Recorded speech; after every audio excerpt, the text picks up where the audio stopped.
Okay, so in this video, I'll be showing you how to separate numbers and words. So you have your data, the combination of a number and a word. So here, it will be a description and item number.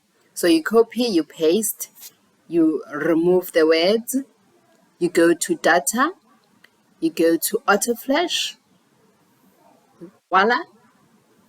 And then for description, you copy, you paste, you remove the numbers, you go to the next cell, you go data, AutoFlash.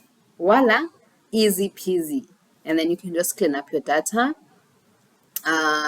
make it tidy, and that's it.